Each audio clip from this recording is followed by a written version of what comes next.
दीवाना छियौ गे,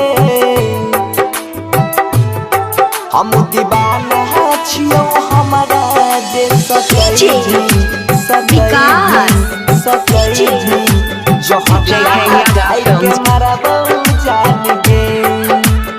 अभी आप सुन रहे हैं बंसीधर चौधरी को। काइल होतौ शादी हमरा छोड़ के चल जाइबी, दोसरा नाम के मेहंदी अपना हाथ में लगाइबी।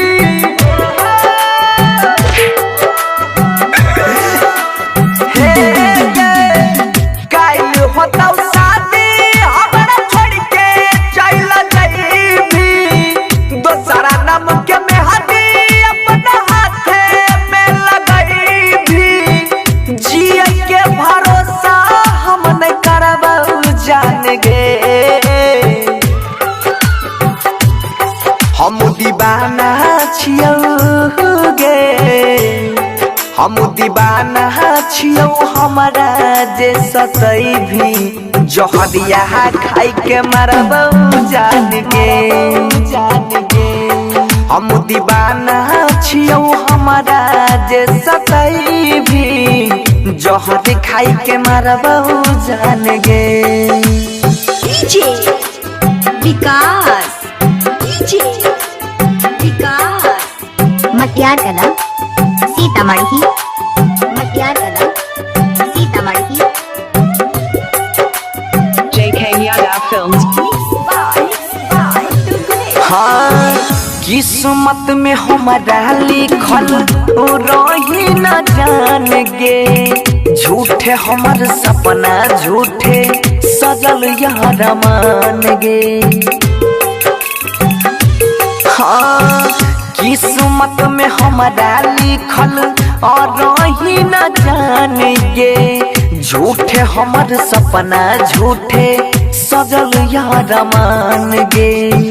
पढ़ के गजदारी बन गेले बेईमान गे, कहरी हो जान मानरी हो भगवान गे। खून के आंसू आँखी में रगड़बौ जान गे,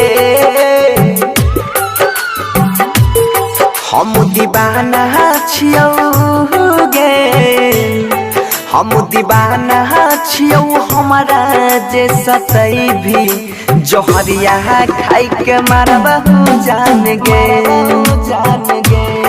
हम दीवाना छियौ हमारा जे सतई भी जहर खाई के मरबौ जान गे। डीजे विकास, डीजे विकास मटियार कला सीतामढ़ी, मटियार कला सीतामढ़ी। JK Yadav Films. हाँ हाँ हम नहीं जाना लिया हुए दाना बन भी कठोर गे, हमरा छोड़ के दोसरा संग में बसाइले भी घोर गे। हाँ हम नहीं जाना लिया हुए दाना बन भी कठोर गे, हमरा छोड़ के दोसरा संग में बसाइले भी घोर गे।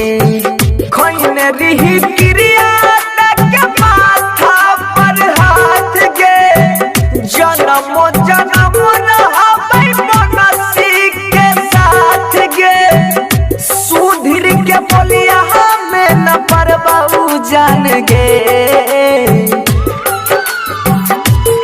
हम दीवाना छियौ गे, हम दीवाना छियौ हमारा जे सतई भी जहरिया खाई के मरबौ जान गे। हम दीवाना छियौ हमारा जे सतई भी जहर खाई के मरबौ जान गे।